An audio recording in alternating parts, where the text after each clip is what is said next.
Hello everyone, welcome back to my channel. तो आज मैं आप सबके साथ अपना जन्माष्टमी व्लॉग शेयर करने वाली हूँ, और वो भी आज बहुत दिनों के बाद। तो सबसे पहले मॉर्निंग में अपनी मॉर्निंग रिचुअल की। सबसे पहले मैंने उठ करके नहा धोआ करके कान्हा जी की पूजा की, और कान्हा जी को नहलाया धुलाया, नए वस्त्र पहनाए। क्योंकि कान्हा जी का फेवरेट वस्त्र पीला कलर होता है ना, तो इसलिए मैंने उनको पीला ही ड्रेस पहनाया। साथ ही साथ मैंने भी आज पीला ही ड्रेस पहना था। पहले मैंने सोचा था कुछ और पहनने के लिए, लेकिन फिर बाद में मैंने यही ड्रेस ऑप्ट किया। एंड देन इसके बाद बहुत ही एक्साइटमेंट के साथ शुरुआत होती है। किसी भी फेस्टिवल में बहुत सारी चीज़ें करनी होती हैं। तो सबसे पहले मैं अपने ऊपर वाले फ्लोर पे गई, जहाँ हम एक्स्ट्रा सामान रखते हैं। तो वहाँ पर दिवाली पे लास्ट टाइम बहुत सारे लाइटिंग आई थी। तो उसी में से मैंने एक लाइट सेलेक्ट करी, जो आज मुझे जन्माष्टमी के डेकोरेशन के लिए यूज़ करनी थी मंदिर में। तो और मैं यहाँ बोल भी रही थी, बट मेरी आवाज़ उतनी तेज़ आई नहीं, तो इसलिए मैंने यहाँ पर वॉइस ओवर ही करना ठीक समझा, बिकॉज़ आवाज़ बहुत धीरे आ रही थी। इसके बाद मैं लाइट लेकर के आ गई नीचे, एंड देन उसके बाद मैं किचन में आ गई अपना भोग प्रसाद बनाने। तो सबसे पहले धनिए की पंजीरी बनाने का सोचा, क्योंकि ये कान्हा जी के मेन भोग होता है उनका, उनको बहुत प्रिय भी होता है। तो सबसे पहले ना मैंने जब मॉर्निंग में जब मैं नाश्ते की प्रिपरेशन करी थी, तभी मैंने धनिया रोस्ट करके रख दिया था। और साथ ही साथ आज मैंने सोचा है मूंगफली की बर्फ़ी और मूंग दाल की बर्फ़ी बनाने के लिए। तो उन दोनों को भी मैंने रोस्ट करके रख दिया था, ताकि वो ठंडा हो जाए जब मैं भोग प्रसाद बनाने जाऊँ। उसके बाद सबने नाश्ता किया, तभी मैं गई अपना लाइटिंग डेकोरेशन वो सारी चीज़ें अरेंज कर रही थी। एंड देन इसके बाद धनिया पंजीरी बनाने के लिए सबसे पहले मैंने धनिया को जो मैंने रोस्ट करके रखा था उसमें चीनी मिक्स करके पीस लिया, फिर इसको घी में भून लिया, थोड़े से ड्राई फ्रूट ऐड कर लिए, और बस धनिया पंजीरी रेडी हो गया।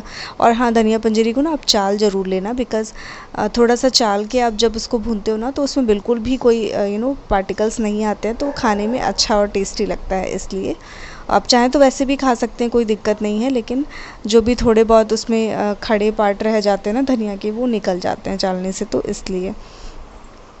इसके बाद मैंने सोचा कि चलो अब मूंग दाल की बर्फ़ी बना लेती हूँ। तो उसके लिए बस मूंग दाल मैंने ऑलरेडी रोस्ट किया हुआ था, तो इसको भी पीस लिया, चाशनी बना करके उसमें मिक्स करके और अच्छे से सेट होने के लिए रख दिया। सेम प्रोसेस से मैंने मूंगफली की भी बर्फ़ी बना दी, दोनों को सेट होने के लिए रख दिया। एंड देन इसके बाद मैं अब थोड़ा सा जो मैंने डेकोरेशन के लिए सामान मंगाया था उनको चेक करूँगी कि क्या क्या करना है आज, और थोड़ा सा रेस्ट करूँगी। उसके बाद शाम से पूजा घर की साफ़ सफाई होगी, एंड देन उसके बाद हम डेकोरेशन की तैयारी स्टार्ट करेंगे।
सो यहाँ पर मैं मूंगफली की बर्फ़ी बना रही हूँ। इसके लिए आपको मूंगफली जो है पहले से ही भून लीजिए, जब उसके छिलके उतर जाएँ।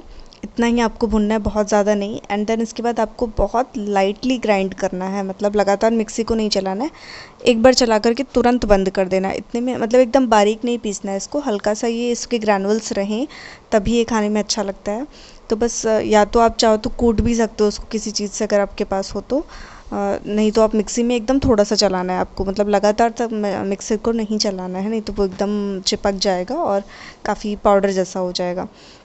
तो बस ऐसे ही रहना चाहिए। एंड देन इसके बाद हल्का सा इसको आप घी में भून लो। उसके बाद यहाँ पर मैं चाशनी तैयार करूँगी। थोड़ा सा 1.5 कप पानी लिया है मैंने और 1 कप चीनी। और जब ये एक तार की चाशनी बनने लगे, बहुत ही हल्का सा दम थिक कंसिस्टेंसी हो जाए, तो बस उसमें डाल करके इसको मिक्स कर लेंगे। और थोड़ा सा घी आप ऊपर से डाल देना। और जब ये अच्छे से एकदम मिक्स हो जाए, फिर आप इसको सेट करने के लिए रख देना, ट्रे में किसी फैला देना। और 2-3 घंटे बाद ये अच्छे से जम जाता है।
अब यहाँ पर मैं कुछ डेकोरेशन का सामान मंगवाया था मैंने। तो ये मैंने ऑनलाइन मंगाया था, आई थिंक मीशो ऐप से मंगाया था। और यहाँ पर मुझे काफ़ी कुछ मिल गया था, और वो भी काफ़ी कम प्राइस में। मतलब कि ये आप आई थिंक 170 रुपीज़ में था। और यहाँ मुझे 30 बैलून का सेट मिला था, येलो और वाइट का थीम था इसमें। साथ ही 2 इसमें स्पार्कल वाले जो कर्टेन आते हैं वो थे। इसके अलावा बैलून फुलाने की जो मशीन आती है वो भी थी इसमें।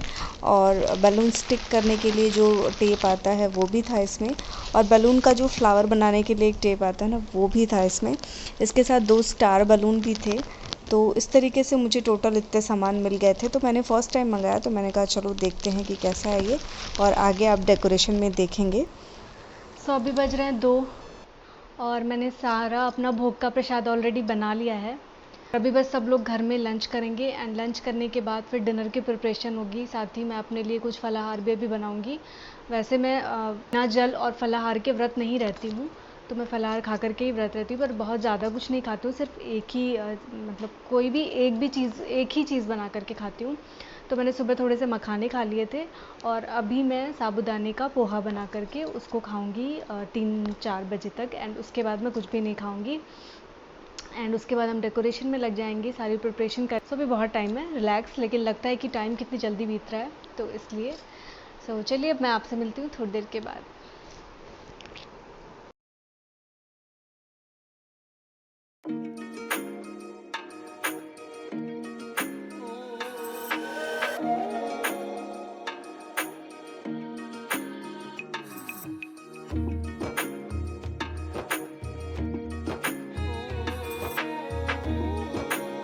मैं जा रही हूँ रेडी होने, और आप सबसे मिलती हूँ थोड़ी देर के बाद। पूरी डेकोरेशन हो गई है फाइनली अब अच्छे से। खाना पीना भी हो गया है, सब कुछ भोग प्रसाद बन गया है। सो अब मैं क्विकली रेडी हो जाती हूँ, फिर आप सबके साथ मिलती हूँ।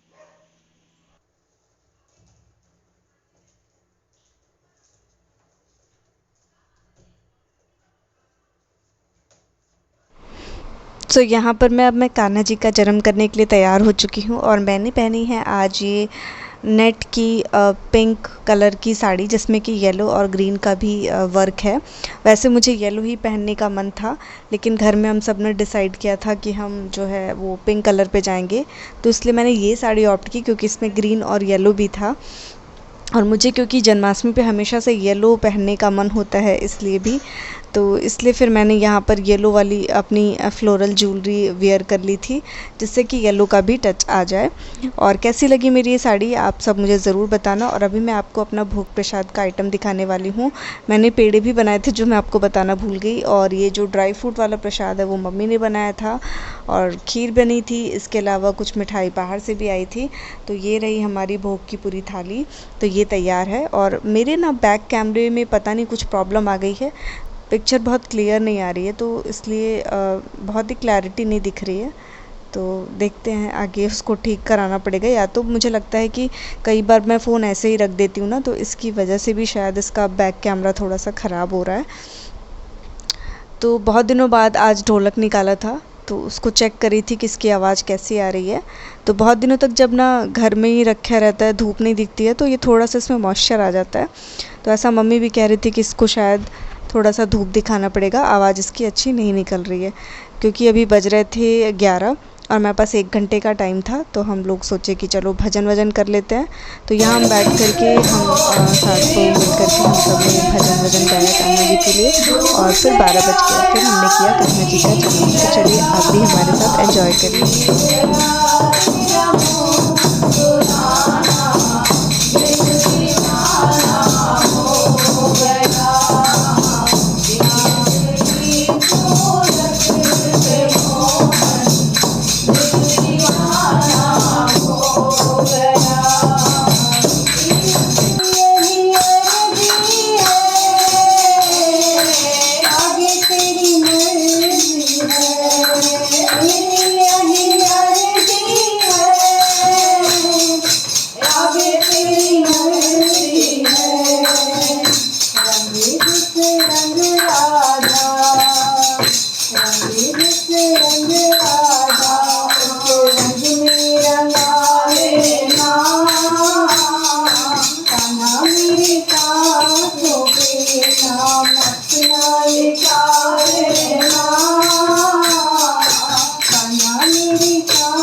बोलो कृष्ण कन्हैया लाल की जय।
मुरारी की आरती कुंज बिहारी की, गिरधर कृष्ण मुरारी की, चमकती उज्ज्वल कट रेणु बज रही वृंदावन